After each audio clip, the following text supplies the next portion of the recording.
Hi hello ನಮಸ್ತೆ, welcome back to my YouTube channel. ಯಾಕೆ ಅನುಶ್ರೀ ಅವರು ಇಷ್ಟೊಂದು ಅಳ್ತಾ ಇರ್ಬೋದು, ಹಾಗೆಯೇ ಯಾಕೆ ಇಷ್ಟೊಂದು ಭಾವನಾತ್ಮಕವಾಗಿ ಕಣ್ಣೀರನ್ನು ಸುರಿಸ್ತಾ ಇರೋದು ಅನ್ನೋದು ಈ ವಿಡಿಯೋದಲ್ಲಿ ತಿಳಿಸ್ತಾ ಹೋಗ್ತೀನಿ. Welcome back to my YouTube channel. ನೋಡಿ, ಕಷ್ಟದಿಂದ ಮೇಲೆ ಬಂದಂತಹ ಒಬ್ಬ ಸಾಧಕಿಯ ಒಂದು ಜೀವನದ ಕಥೆನೋ ಅಂತಲೂ ಹೇಳ್ಬೋದು. ಹಾಗೆಯೇ ವೇದಿಕೆ ಮೇಲೆ ಸ್ಟೇಜ್ ಫಿಯರ್ ಇಲ್ದಲೆ ತುಂಬ ಚೆನ್ನಾಗಿ ನಮ್ಮನ್ನೆಲ್ಲರನ್ನು ಇಷ್ಟು ವರ್ಷಗಳ ಕಾಲ ರಂಜಿಸಿ ಕನ್ನಡದಲ್ಲಿ ನಿರೂಪಣೆ ಅಪರ್ಣ ಬಿಟ್ಟರೆ ನೆಕ್ಸ್ಟು ಅನುಶ್ರೀ ಅವರೇ ಅಂತಲೇ ಹೇಳ್ಬೋದು. ಅಷ್ಟೊಂದು ಸ್ವಚ್ಛವಾಗಿ ಕನ್ನಡ ಮಾತಾಡೋದಾಗಿರ್ಬೋದು, ಅವರ ಒಂದು ನಿರೂಪಣಾ ಶೈಲಿ ವೇದಿಕೆ ಮೇಲೆ ಬಂದರೆ ಸಾಕು ಅಷ್ಟು ನೀಟಾಗಿ ಪರ್ಫೆಕ್ಟಾಗಿ ಪ್ರೋಗ್ರಾಮ್ನ ಒಂಚೂರು ಬೇಜಾರಿಲ್ದಲೆ ನಡೆಸ್ಕೊಡುವಂತಹ ಒಂದು ನಿರೂಪಣಾ ಶೈಲಿ ಇರೋದಂದರೆ ನೆಕ್ಸ್ಟು ಅನುಶ್ರೀ ಮೇಡಮ್ ಅಂತಲೇ ಹೇಳ್ಬೋದು. ನೆಕ್ಸ್ಟ್ ಲೆವೆಲ್ಲು ತುಂಬ ಇಷ್ಟ ಆಗುತ್ತೆ ನಮಗೆ. ಸರಿಗಮಪ ಆಗಿರ್ಬೋದು, ಇನ್ನು ಇವರು ಏನು ಪ್ರೋಗ್ರಾಮ್ ನಡೆಸ್ಕೊಡ್ತಾರೆ ಅವೆಲ್ಲ ಶೋಗಳು ಒಂದು ಅತ್ಯದ್ಭುತವಾಗಿರುವಂತಹ ಶೋಗಳಂತಲೇ ಹೇಳ್ಬೋದು. ಇದು ಒಂದು ಹೆಣ್ಣು ಸಮಾಜದಲ್ಲಿ ಎಲ್ಲ ಕಷ್ಟಗಳನ್ನು ಮೆಟ್ಟಿ ನಿಂತ ಒಂದು ಸಾಧಕಿಯ ಕತೆ ಅಂತಲೇ ಹೇಳ್ಬೋದು. ಜನವರಿ 25, 1988 ಮಂಗಳೂರಿನ ಸೂರತ್ಕಲ್ಲಿನಲ್ಲಿ ಒಂದು ಸಾಮಾನ್ಯ ಕುಟುಂಬದಲ್ಲಿ ಇವರು ಜನಿಸ್ತಾರೆ.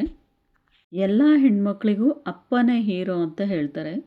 ಆದರೆ ಇಲ್ಲಿ ಅನುಶ್ರೀ ಅವರಿಗೆ ಅವರ ತಾಯಿನೇ ಅಲ್ಲ, ತಾಯಿನೇ ಹೀರೋ. ಹಾಗೆಯೇ ಅವರ ಮಾರ್ಗದರ್ಶನದಂತೆಯೇ ಇವರು ನಡೆದು ಬಂದಂತಹ ಹಾದಿ. ಗಂಡು ದಿಕ್ಕಿಲ್ಲದ ಮನೆ ಅಂತ ಇವರ ತಾಯಿ ಯಾವತ್ತೂ ಧೃತಿಗೆಡಲಿಲ್ಲ. ಗಂಧದ ಕಟ್ಟಿನ ಮಾಡಿ ಅದರಲ್ಲಿ ಬರೋವಂತಹ ಅಲ್ಪ ಸ್ವಲ್ಪ ಹಣಕಾಸಿನಿಂದನೇ ಅಚ್ಚುಕಟ್ಟಾಗಿ ಮನೇನ ನಡೆಸ್ಕೊಂಡು ಹೋಗಿ ಅನುಶ್ರೀ ಅವರನ್ನು ಬೆಳೆಸಿದರು. ತುಳುನಾಡಿನಲ್ಲಿ ಹಾಡಿ ಬೆಳೆದಂತಹ ಈ ಹುಡುಗಿ ನಾನು ಮುಂದೆ ದೊಡ್ಡ ನಿರೂಪಕಿಯಾಗಿ ದೊಡ್ಡ ಸಾಧನೆ ಮಾಡ್ತೀನಿ ಅಂತ ಕನಸಲ್ಲೂ ಕೂಡ ಊಹಿಸಿರಲಿಲ್ಲ. ಯಾಕೆಂದರೆ ಅವರ ಮನೆಯಲ್ಲಿ ಟಿ ವಿ ಅನ್ನೋದು ಪರಿಕಲ್ಪನೆಯಲ್ಲೂ ಇರಲಿಲ್ಲ.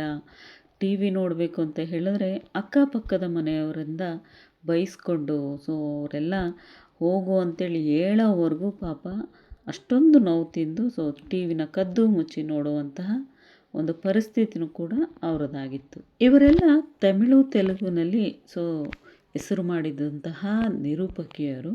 ಇವರು ಕೂಡ ಅನುಶ್ರೀ ಅವರ ಸಾಧನೆಯನ್ನು ಮೆಚ್ಚುಗೆಯನ್ನು ವ್ಯಕ್ತಪಡಿಸಿದರು. ಮಂಗಳೂರಿನ ಲೋಕಲ್ ಚಾನಲ್ ಒಂದರಲ್ಲಿ ನಿರೂಪಕಿಯಾಗಿ ಕೆಲಸ ಮಾಡ್ತಿದ್ರು. ತದನಂತರ ಇವರು ಒಂದು ದೊಡ್ಡ ಚಾಲೆಂಜನ್ನು ಲೈಫಲ್ಲಿ ತಗೊಳ್ತಾರೆ. ಅದು ಬೆಂಗಳೂರಿಗೆ ಬಂದದ್ದು. ಏನೂ ಬ್ಯಾಕ್ಗ್ರೌಂಡ್ ಇಲ್ದಲೆ ಬೆಂಗಳೂರಿಗೆ ಬಂದು ಕೆಲಸ ತಗೊಂಡು ನಿರೂಪಕಿಯಾಗಿ ಸಾಧನೆ ಮಾಡೋದು ಬಹಳ ಕಷ್ಟನೇ ಆಗಿತ್ತು ಅವರಿಗೆ ಸ್ಟಾರ್ಟಿಂಗ್ ಡೇಸಲ್ಲಿ. ನಂತರ ಇವರ ಒಂದು ಕನ್ನಡದ ಶೈಲಿ ಏನಿದೆಯೋ ಅದನ್ನು ಚೆನ್ನಾಗಿ ಉಪಯೋಗಿಸ್ಕೊಂಡ್ರು. ಆಮೇಲೆ ಇವರ ಮೊದಲ ಸ್ಯಾಲ್ರಿ 250 ರೂಪಾಯಿ. ಕೈಗೆ ಸಿಕ್ಕಂತಹ ಕೆಲಸಗಳನ್ನೇ ಕಣ್ಣಿಗೊತ್ಕೊಂಡು ಎಲ್ಲ ಕನ್ನಡ ವಾಹಿನಿಗಳಲ್ಲಿ ನಿರೂಪಕಿಯಾಗಿ ಕೆಲಸ ಮಾಡಿ ತನ್ನ ಜರ್ನಿಯನ್ನು ಶುರು ಮಾಡೇ ಬಿಟ್ಟರು. ನಿರೂಪಣೆ ಮೇಲಿರೋಂತಹ ಇವರ ಆಸಕ್ತಿ ಭಕ್ತಿಗೆ ಮುಂದೆ ಬಂದಂತಹ ಪ್ರೋಗ್ರಾಮ್ ಅಂದರೆ ಅದೇ ಜೀ ಕನ್ನಡ ವಾಹಿನಿಯ ಸರಿಗಮಪ. ಅವರದೇ ಆದಂಥ ಶೈಲಿಯಲ್ಲಿ ಅವರದೇ ಆದಂಥ ಸ್ಟೈಲಲ್ಲಿ ನಿರೂಪಣೆ ಮಾಡಿ ಎಲ್ಲ ಜನರ ಮನಸ್ಸನ್ನು ಗೆದ್ದಂತಹ ಅನುಶ್ರೀ ಅವರು. ನಿರೂಪಣೆ ಮೇಲಿರುವಂತಹ ಅದ್ವಿತೀಯ ಪ್ರೀತಿ, ಹಾಗೆ ಜೊತೆಯಲ್ಲಿರುವಂತಹ ಎಲ್ಲರನ್ನು ಮನುಷ್ಯರನ್ನಾಗಿ ಕಾಣುವ ಪ್ರೀತಿ, ಇದೆಲ್ಲವೂ ಅಕ್ಷರಶಃ ಸತ್ಯ.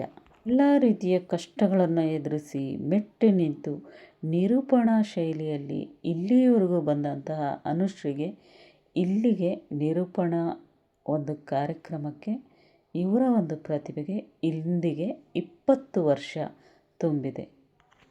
ಕನ್ನಡಿಗರ ಎಲ್ಲ ಮನೆಗಳಲ್ಲೂ ಟಿ ವಿಗಳಲ್ಲೂ ಮನೆ ಮಾತಾಗಿರುವ ಈ ಅಚ್ಚ ಕನ್ನಡತಿಯ ಸ್ವಚ್ಛ ಮನಸ್ಸಿಗೆ ಎಲ್ಲ ಕನ್ನಡಿಗರ ಪರವಾಗಿ 2 ದಶಕಗಳ ಕಾಲ ಕನ್ನಡಿಗರನ್ನು ರಂಜಿಸುತ್ತಿರುವುದಕ್ಕೆ thank you so much Anushree madam. ಇದು ಬರೀ ಒಬ್ಬ ನಿರೂಪಕಿ ಕಥೆಯಲ್ಲ, ಒಬ್ಬ ಸಾಧಕಿಯ ಕತೆ. ಇಂದಿಗೆ 20 ವರ್ಷಗಳ ಕಾಲ ನಿರೂಪಣಾ ಜರ್ನಿ ಅದ್ಭುತವಾಗಿ ಮಾಡಿದ್ದೀರ. ಅಭಿನಂದನೆಗಳು ತಿಳಿಸಿದ ಮೇಲೆ ಅವರು ಆಡಿದ ಮಾತು ತುಂಬ ಇಷ್ಟ ಆಯಿತು ನನಗೆ. ನನ್ನ ಜೀವನದಲ್ಲಿ ಒಬ್ಬರಿಗೆ ಥ್ಯಾಂಕ್ ಯು ಹೇಳೋಕ್ಕೆ ಇಷ್ಟಪಡ್ತೀನಿ. ಅದು ನನಗೆ ನಾನೇ ಅಂತ ಹೇಳಿದರು.